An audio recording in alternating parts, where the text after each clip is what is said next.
If you want to start a debate with breast cancer patients, all you have to do is mention soy.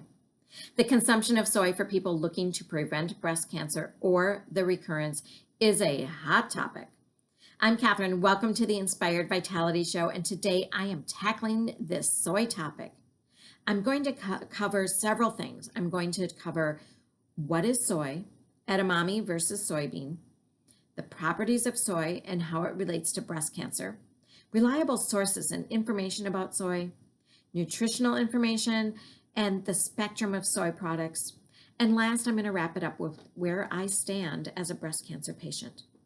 Lots to cover, but first, have you been told by a doctor whether to consume soy or not? Let me know in the comments because I really want to hear your feedback.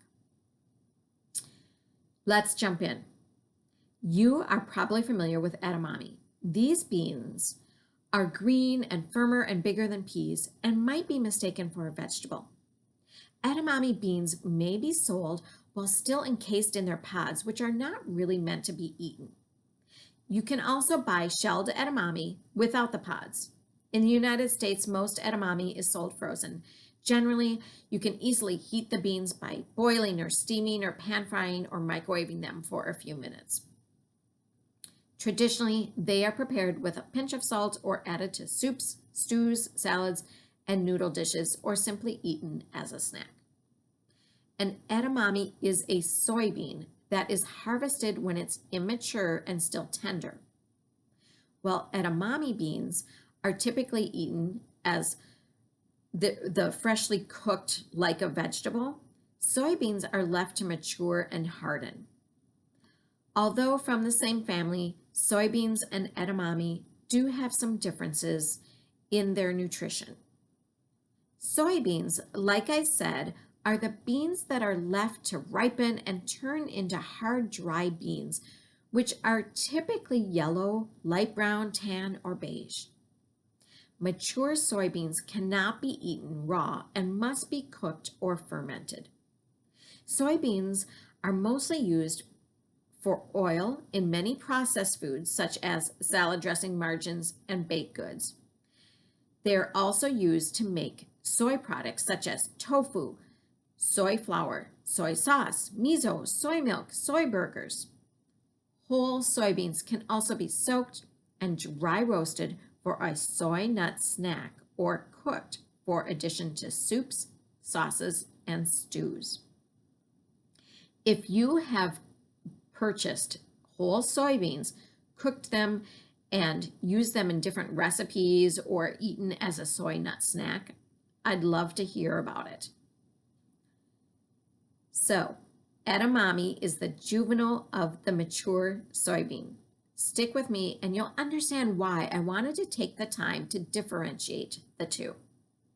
Now, let's move on to the relationship between soy and breast cancer. The majority of breast cancers are hormone driven, and many breast cancer patients know that there are estrogen qualities to soy foods. Dr. Kristi Funk is a breast surgeon and wrote the book Breast, the Owner's Manual. I did a video review of the book, and I'll put a link to that in the video description. Dr. Funk talks in her book the scientific details of soy, and I'm going to paraphrase her here from information from her book. There are two different estrogen receptors in our bodies. There's the ER alpha and the ER beta. When estrogen from any source stimulates these receptors, the cells respond according to their programmed function. In the breast, ER alpha sends signals to cancer cells to multiply and divide, which is what we don't want, of course. Whereas the ER beta exerts an anti-estrogen effect. Our natural estrogens love ER alpha, the ones implicated in cancer. Soy contains isoflavones, some of which act as phytoestrogen, and these are plant-based estrogen-like compounds. But soy phytoestrogens bind to the ER beta, blocking estrogen. It acts like tamoxifen, a common breast cancer drug. Studies quoted in the book point to the fact that soy does not increase breast cancer, and soy consumption after breast cancer is safe and protective. Another reliable source that speaks to the validity of soy consumption is found in The Blue Zones by Dan Buettner. He traveled the world to meet the planet's longest-lived people in unique communities called the Blue Zones, where common elements of lifestyle, diet, and outlook led to an amazing quality and quantity of life. He found that among the centenarians in Okinawa's Blue Zone, one of the common practices was a diet with foods made with soy, like tofu and miso soup. He said the flavonoids in tofu may help protect the heart and guard against breast cancer. If you are a woman with breast cancer, you know that menopausal status is considered when determining course of treatment. You may have been in menopause when diagnosed or forced into menopause. Adding to that, you might be taking medications that have enhanced side effects, like hot flashes.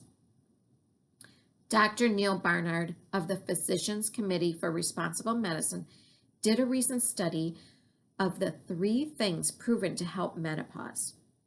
His study found participants had relief from severe symptoms with a low-fat, plant-based diet that included 1/2 cup of soybeans per day, and they saw an 84% drop in moderate to severe hot flashes.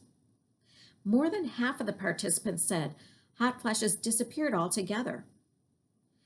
Now, specifically, the 3 things that the study found to help with menopause are a vegan diet, which needs to include a B12 supplement for healthy blood and healthy nerves.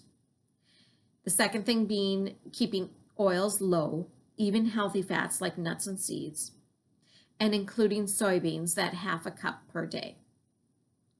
I have been following Dr. Barnard for years, and I have faith in his research and knowledge.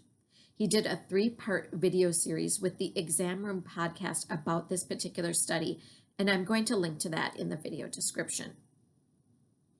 Soy is a complete source of protein and contains essential minerals and vitamins. I'm going to provide a link to the article in the video description for anybody who wants to dive further into the nutritional information. Remember, edamame is the juvenile of soybeans. The mature soybean contains more isoflavones, which is the soybean magic. So that has more than the edamame. That's part of the whole spectrum I'm talking about, where the mature soybean has more of those isoflavones than the edamame, and down the line you'll find some other things as well. According to Dr. Barnard, in 1/2 cup of whole soybeans, you're going to get 50 to 60 grams of the isoflavones. So that's at one end. In the middle, you're going to find firm tofu, and an 8.6 ounce is what it's going to take to get that 50 to 60 grams. And then soy milk, it's going to take 8.5 cups of soy milk to get that 50 to 60 grams of the isoflavones. So soy milk is beneficial, but it takes more to get that higher amount of isoflavones. Dr. Funk recommends 2 to 3 servings per day of whole food soy. That can include tempeh, miso, and tamari, and those have some of the natural fermentation process. Then there's tofu and soybeans and edamame, roasted soybeans, and soy milk, she says, are all good. Processed soy products lose some nutritional value, but they can be great substitutes for meat and cheese, especially when you're making that transition to a plant-based diet. So whole soybeans on one end, processed soy products like maybe perhaps those frozen soy burgers are way down the line on their nutritional value and quality of the isoflavones. when it comes to milk, it is recommended to consume whole organic soy milk and avoid milk that is made from soy protein or soy isolate. You need to look at the ingredients. Where I stand is that I choose to believe the studies, and I do consume soy when it fits into my meals. I enjoy soy milk occasionally in my coffee.